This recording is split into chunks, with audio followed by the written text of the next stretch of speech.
today? Good. It's so good to see all of your shining and bright faces. Welcome to 6th grade, everyone. You guys can come on in, just stand behind the desks. We're going to do our seating chart in a little bit, okay? My name is Sophia. You guys can call me Miss Sophia, Mrs. Sophia, or Miss S, whatever you guys prefer. I'm just going to have you stand up against the wall, and we're going to do our seating chart in a little bit, okay?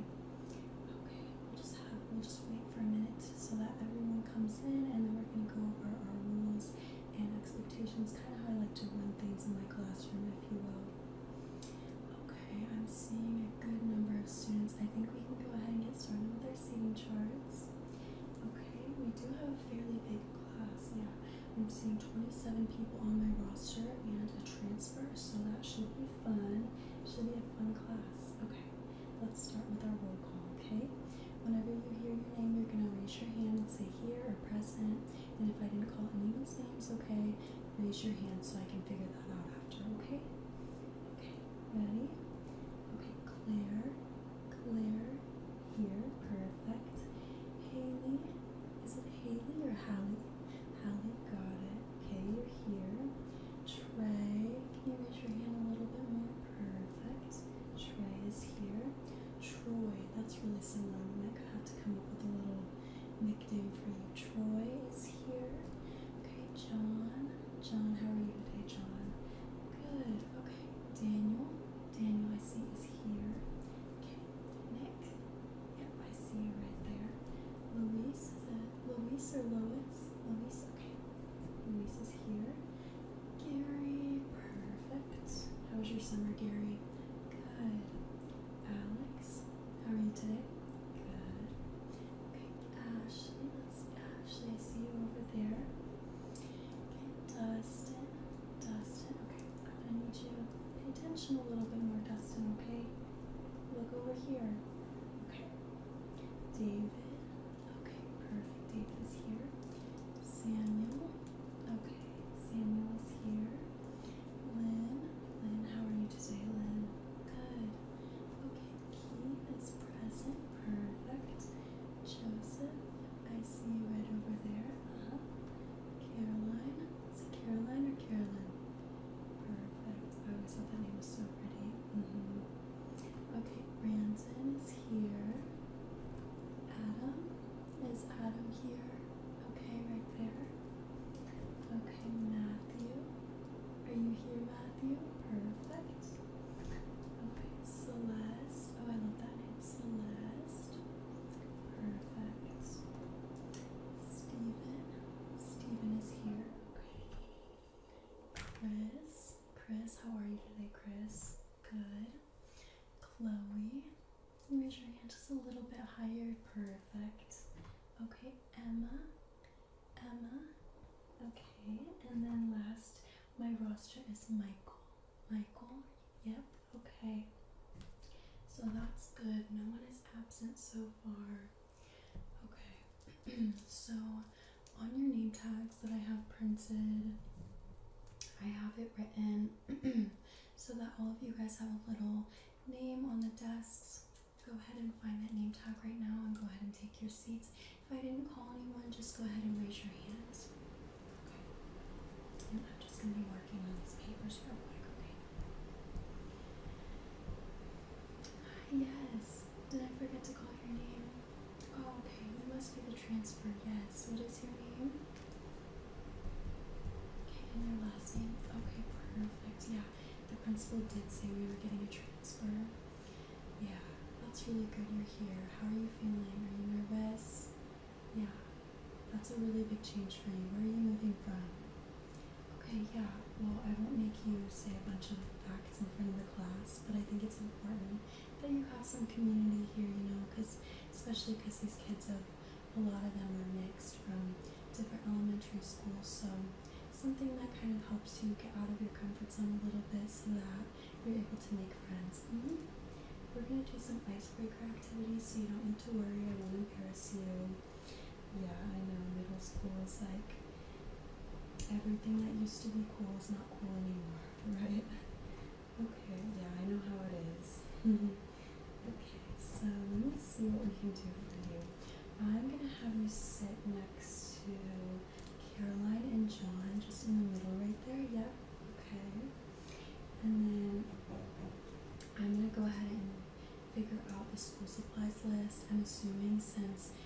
you kind of just moved here, you don't have the school supplies, that's totally okay. I have extra copies in my desk and extra supplies, so don't even worry.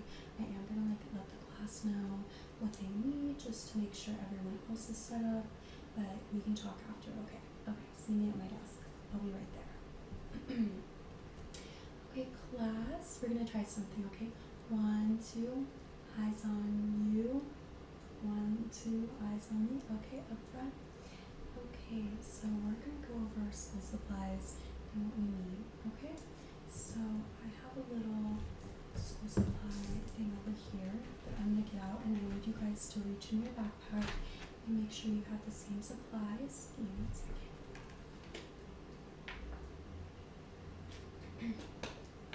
You'll probably see me doing this a lot because I'm gonna be talking a lot around here. Okay, so this is the stuff you're going to be needing for your classes. If you don't have anything, just don't worry. You can come to my desk after and we can figure that out, okay? Okay, so you're going to need the 24 pack of colored pencils. We have a lot of fun art projects coming up in class, so you're definitely going to be needing those, okay? Just the 24 pack, okay? And then you're going to be needing some black Papermate pens, specifically black because we will be creating our own papers for learning purposes, and black is just the best to see. I am asking for red pens, but we won't need that till the semester is midway through, so if you have those, that's great, and if you don't, that's okay, we'll get them later. Okay, so a pack of black pens, doesn't really matter how many, probably a good 3 or 4 at least, okay? And then obviously some pencils. I'm not particular like the other teachers are with the pencils. You guys can have regular, mechanical, as long as you guys are not reckless and irresponsible with your pencils. Remember, this is middle school, so I expect you guys to be on good behavior all the time, not like the little kids, okay? So whatever you do, just be responsible for your own stuff, okay? So just whatever pencils you want, mechanical, regular, whatever kind I'll still making at this point works for me as long as it writes, okay? And then another thing that's really important, I understand that some of you guys don't have the means to get this, but this is super important for a lot of our projects, so try and get one if you can, and if you can't, we'll figure something out. But just a little organizer, folder organizer like this, so you can organize all the different classes in here. As you can see, this is super nice because you can have your homework assignments on one side and your project stuff on your other side, everything that you have and haven't done, and you're coded for each of your classes. This is just a really nice way to get organized, especially when you're preparing you guys for high school and even college if you're going. This is just a nice thing for you guys to be prepared and organized, okay? And then as well as this, I'm gonna reach across my desk. You guys will be needing some notebooks. We're gonna be taking notes. We have these little things I'll explain in a minute called little Grammarly lessons. We'll be doing spelling tests, and then we'll be doing these paragraph writings where every single week we'll be sitting for 10 or 15 minutes and we're gonna be writing a paragraph. It's very important to me that you guys really increase your writing and vocabulary. I know AI is coming out, but it is always super important to know just your basic writing skills. They are always important, okay? That's something that I personally strive on. Not all the teachers do this, but it really means a lot for me that you guys learn this skill. So here are some of the notebooks I have. I like the composition notebooks because they're very easy to pull down, and you know, if you look a bunch of stuff in your backpack, it can still fit. So here's some of the ones that I have for class. I have a little gold one. I like to get fun colored ones. You guys totally don't have to do this. A little strawberry one. I've got a little cherry one. You can see the little fruit theme. Little pink one. Another little plain bow one. Okay?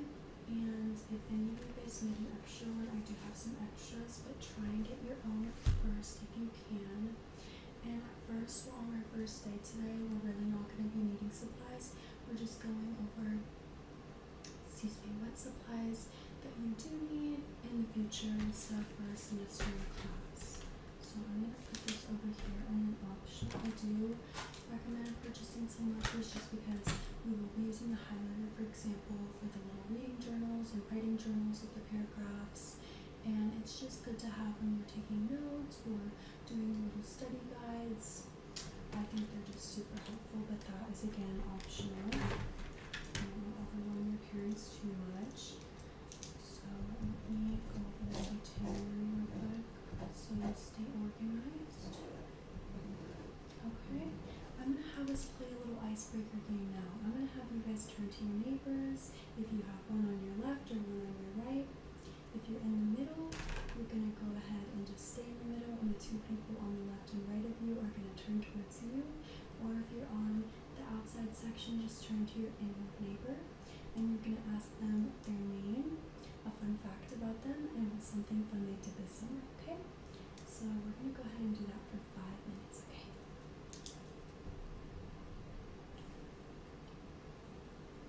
Okay. So I know that other students are doing that icebreaker. You'll get a chance to do that as well, but I am going to go over the school supplies that since you didn't have those, no big deal. Were you missing all of those, or it's no big deal? Okay, yeah. So you can go ahead and, I think the only thing that you'll be needing today is just a little notebook for, we're going to do this little name tag thing at our desks. So I'll just give you, if you don't care, this little white journal for you. Yeah, no problem. You can just have that, okay? And then you have pencils and pens, okay? So that's all for today, and then I will get that for you tomorrow, okay? Yeah, of course. Okay. Go do the icebreaker. Perfect. Okay, class, how was that icebreaker? Did you guys learn about your classmates? Good. Okay, I want 3 people to raise their hand, and I want them to share about their neighbor. Okay. Can I get a hand up? Okay, perfect. Okay. Daniel, what did you learn about your neighbor? Oh, really?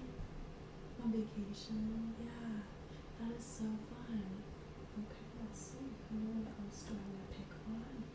Let's see. Chloe, what did your neighbor do for fun?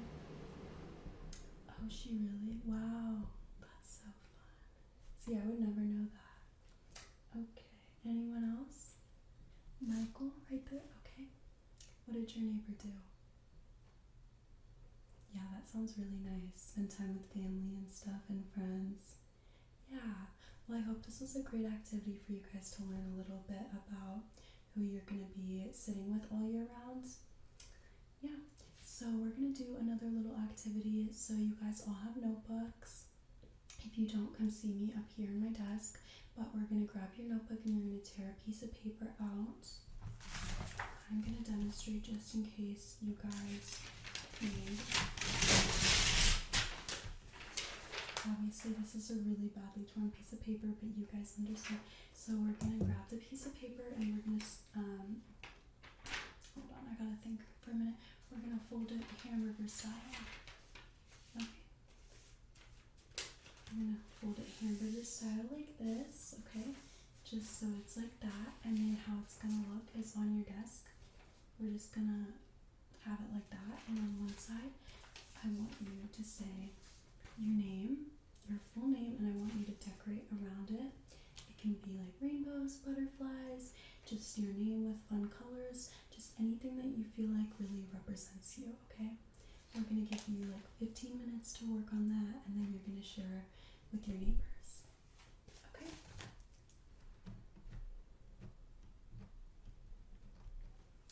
Okay, it has been 15 minutes. Are you guys ready? Okay, you guys can share with your neighbors. I'm just going to look around at your little, wow, those are so cool, you guys. Okay, let's see what's next on our agenda. Okay, so I didn't get a chance to reiterate the class rules and expectations. So some rules and expectations I have are respect goes both ways, okay? So I will respect you guys, but I expect the same in return, okay? Be kind to everyone. Don't do anything that you wouldn't want in return, you know, treat people how you want to be treated. That's a really, really big rule in my classroom.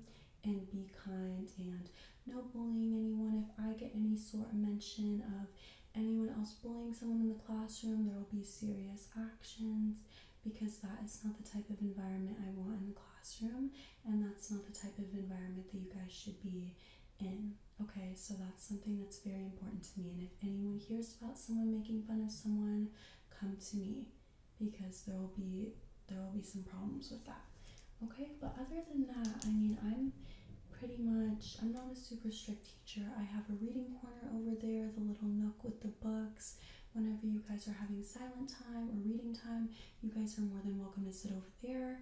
If you guys want recess indoors, we'll do a vote, or if it's storming, you guys can sit over there. We have board games in that corner around there. We have a little table over here if you need help with the homework, if you're not understanding the assignment.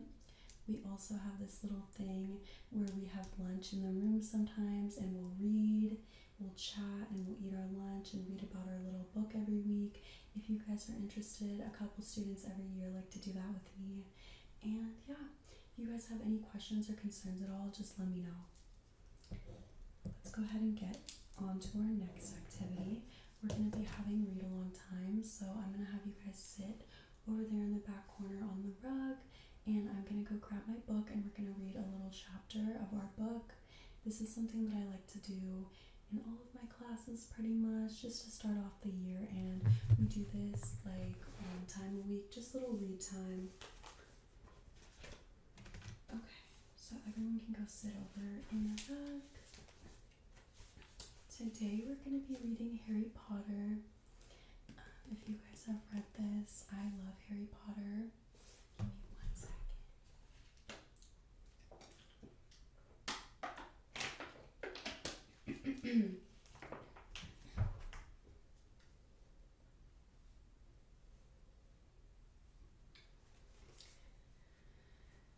It is hot in here. I think the AC is broken, you guys. We are going to be reading Harry Potter. Harry Potter is one of my favorite books and movies of all time, if you guys didn't know. Yeah, I love the story. I love the writing. Yeah, but if you guys want to read something else, I definitely do take requests. So yeah, we're going to probably read, and let's see how long this chapter is. Okay, we're probably going to read the first chapter, okay? Okay, so this chapter 1 is called The Worst Birthday. Not for the first time, an argument had broken out over breakfast in number 4 Private Drive. Mr. Vernon Dursley had woken up in the early hours of the morning by a loud hooting noise from his nephew Harry's room. "3rd time this week," he roared across the table. "If you can't control that owl, it'll have to go." Harry tried yet again to explain. "She's bored," he said. "She's used to flying around outside. If I could just let her out at night. Do I look stupid?" snarled Uncle Vernon, a bit of fried egg dangling from his bushy mustache. "I know what'll happen if that owl's out." He exchanged dark looks with his wife Petunia. Harry tried to argue back, but his words were drowned by a long, loud belch from the Dursley's son, Dudley. "I want more bacon." "There's more in the frying pan, sweetums," said Aunt Petunia, turning misty eyes on her massive son. "We must build you up while we've got the chance. I don't like the sound of that school food." "Nonsense, Petunia. I never went hungry when I was at Smeltings," said Uncle Vernon, heartedly. "Dudley gets enough, don't you, son?" Dudley was so large his bottom drooped over either side of the kitchen chair, grinned, and turned to Harry. "Pass the frying pan. You've forgotten the magic word," said Harry irritably. The effect of this simple sentence on the rest of the family was incredible. Dudley gasped and fell off his chair with a crash that shook the whole kitchen. Mrs. Dursley gave a small scream and clapped her hands to her mouth. Mr. Dursley jumped to his feet, veins throbbing in his temple. "I meant, please," said Harry quickly. "I didn't mean, what have I told you?" thundered his uncle, spraying spit over the table, "about saying the N-word in our house?" "But how dare you threaten Dudley?" roared Uncle Vernon, pounding the table with his fist. I warned you I will not tolerate mention of your abnormality under this roof." Harry stared from his purple-faced uncle to his pale aunt, who was trying to heave Dudley to his feet. "All right," said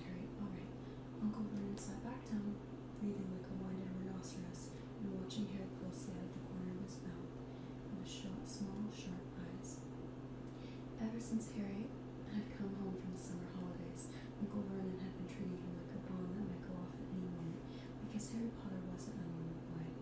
As a matter of fact, he was not normal as he possibly was.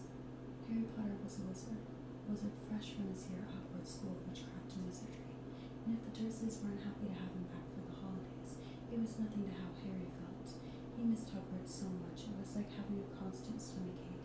He missed the castle with its secret passageways, and ghosts, his classes, though perhaps not Snape, the potions master, the mail arriving by owl, eating banquets in the Great Hall, sleeping in his four-poster bed in the Tower dormitory, visiting the gamekeeper Hagrid in his cabin next to the Forbidden Forest in the ground, and especially Quidditch, the most popular sport in the wizarding world. 6 tall goalposts, 4 flying balls, and 14 players on broomsticks. All Harry's spellbooks, his wand, robes, cauldron, and on top of the line, Nimbus 2000 broomstick had been locked in a cupboard under the stairs by Uncle Vernon the instant Harry had gotten home. What did the Dursleys care if Harry lost his place on the Quidditch team because he hadn't practiced all summer? What was it to the Dursleys if Harry went back to school without any of his homework done? The Dursleys were what wizards called muggles, not a drop of magical blood in their veins, and as far as they were concerned, having a wizard in the family was a matter of deepest shame. Uncle Vernon had even padlocked Harry's owl, Hedwig, inside her cage to stop her from carrying messages to anyone in the wizarding world.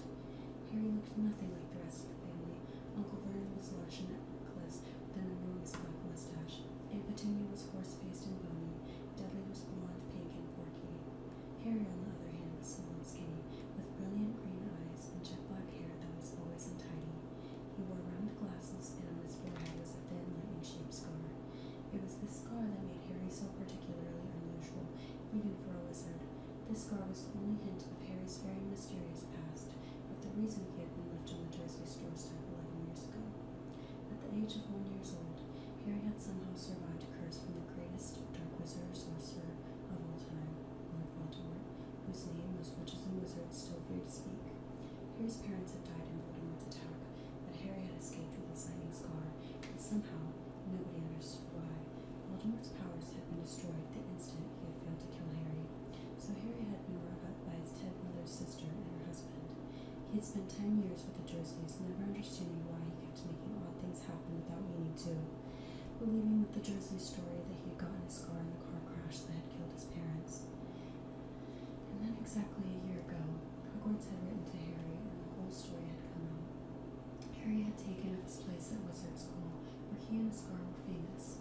But now that the school year was over and he was back with the Dursleys for the summer, back to being treated like a dog that had rolled in something smelly, the Dursleys hadn't even remembered that today happened to be Harry's 12th birthday. Of course, his hopes hadn't been high. They'd never given him a real present, let alone a cake, but to ignore it completely. At that moment, Uncle Vernon cleared his throat importantly and said, "Now, as we all know today is a very important day." Harry looked up, hardly daring to believe it. "This could well be the day I make the biggest deal of my career," said Uncle Vernon. Harry went back to his toast. Of course, he thought bitterly, Uncle Vernon was talking about the stupid dinner party. He'd been talking of nothing else for 2 weeks. Some rich builder and his wife were coming to dinner, and Uncle Vernon was hoping to get a huge order from him. Uncle Vernon's company made trills. "I think we should run through the schedule one more time," said Uncle Vernon. "We shall all be in position at 8 o'clock. Petunia, you will be in the lounge," said Aunt Petunia promptly, "waiting to welcome them graciously to our home." Good. And Dudley? "I'll be waiting to open the door." Dudley put on a foul, simpering smile. "May I take your coats, Mr. and Mrs. Mason?" "They'll love him," cried Aunt Petunia rapturously. "Excellent, Dudley," said Uncle Vernon. Then he rounded on Harry. "And you?" "I'll be in my bedroom, making no noise and pretending I'm not there," said Harry tonelessly. "Exactly," said Uncle Vernon nastily. "I will lead them to the lounge, introduce you to Petunia, and pour them drinks. At 8:15, I'll announce dinner," said Aunt Petunia. "And Dudley, you'll say, 'May I take you through the dining room, Mrs. Mason?'" said Dudley, offering his fat arm to an invisible woman. "My perfect little gentleman," sniffed Aunt Petunia. "And you," said Uncle Vernon viciously to Harry. "I'll be in my room, making no noise and pretending I'm not there," said Harry dully. "Precisely. Now we should aim to get a few compliments at dinner. Petunia, any ideas?" "Vernon tells me you're a wonderful golfer, Mr. Mason. Do tell me where you bought your dress, Mrs. Manson. Perfect, Dudley. How about we had to write an essay about our hero at school. Mr. Mason and I wrote about you. This was too much for both Aunt Petunia and Harry. Aunt Petunia burst into tears and hugged her son, while Harry ducked under the table so they wouldn't see him laughing. And you, boy? Harry fought to keep his face straight as he emerged. I'll be in my room, making no noise at all, pretending I'm not there, he said. Too right you will, said Uncle Vernon forcefully. The Mansons don't know anything about you, and it's going to stay that way. When dinner's over, you take Mrs. Manson back to the lounge for coffee, Petunia, and I'll bring the subject around to drills. With any luck, I'll have the deal signed and sealed before the news at 10. We'll be shopping for a vacation home in Majorca this time tomorrow. Harry couldn't feel too excited about this. He didn't think the Dursleys would like him any better in Majorca than they did on Private Drive. Right, I'm off into town to pick up the dinner jackets for Dudley and me. And you, he snarled at Harry. You stay out of your aunt's way while she's cleaning. Harry left through the back door. It was a brilliant sunny day. He crossed the lawn, slumped down on the garden bench, and sang under his breath, Happy birthday to me, happy birthday to me. No cards, no presents, and he would be spending the evening pretending not to exist. He gazed miserably into the hedge. He had never felt so lonely. More than anything else at Hogwarts, more even than playing Quidditch, Harry missed his best friends, Ron Weasley and Hermione Granger. They, however, didn't seem to be missing him. Neither of them had written to him all summer, even though Ron said he was going to ask Harry to come and stay. Countless times Harry had been on the point of unlocking Hedwig's cage by magic and sending her to Ron and Hermione with a letter, but it wasn't worth the risk. Underage wizards weren't allowed to use magic outside of school. Harry hadn't told the Dursleys this. He knew it was only their terror that he might turn them all into dung beetles that stopped them from locking him into the cupboard under the stairs with his wand and broomstick. For the first couple of weeks back, Harry had enjoyed muttering nonsense words under his breath and watching Dudley tearing out of the room as fast as his fat legs would carry him. But the long silence from Ron and Hermione had made Harry feel so cut off from the magical world that even taunting Dudley had lost its appeal. And now Ron and Hermione had forgotten his birthday.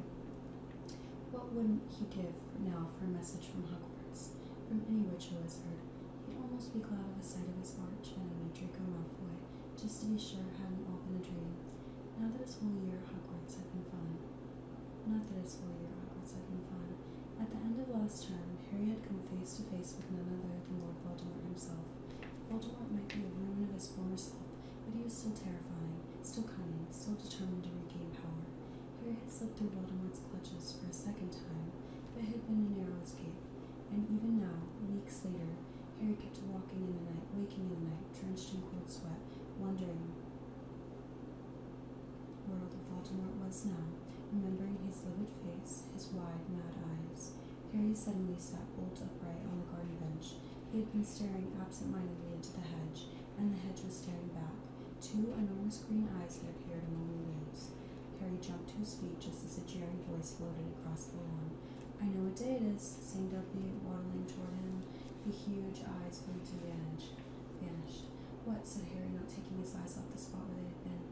I know what day it is, Dudley repeated, coming right up to him.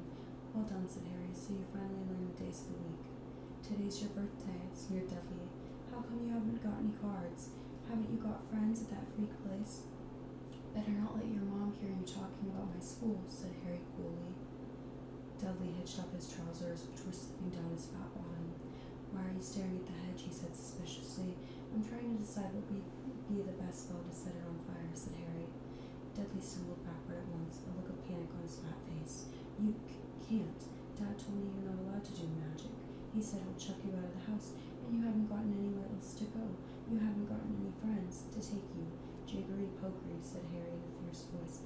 Hocus pocus, squiggly wiggly.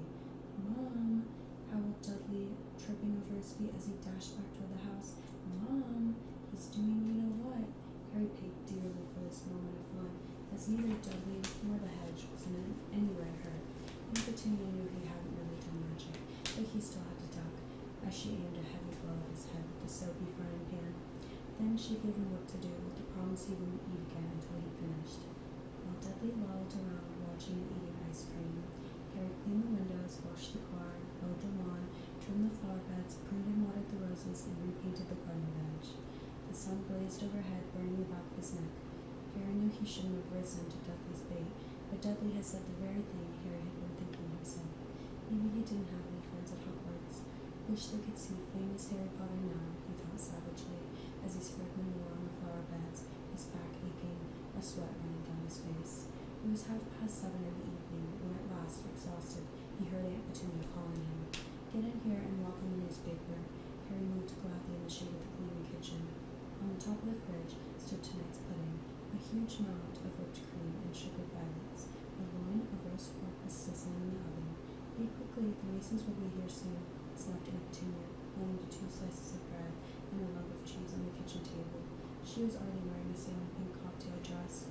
Harry washed his hands and bolted down his pitiful supper. The moment he had finished, Aunt Petunia whisked away his plate. Upstairs, hurry. As he passed the door to the living room, Harry caught a glimpse of Uncle Vernon and Dudley in bow ties and dinner jackets. He had only just reached the upstairs landing when the doorbell rang and Uncle Vernon's furious face appeared at the foot of the door.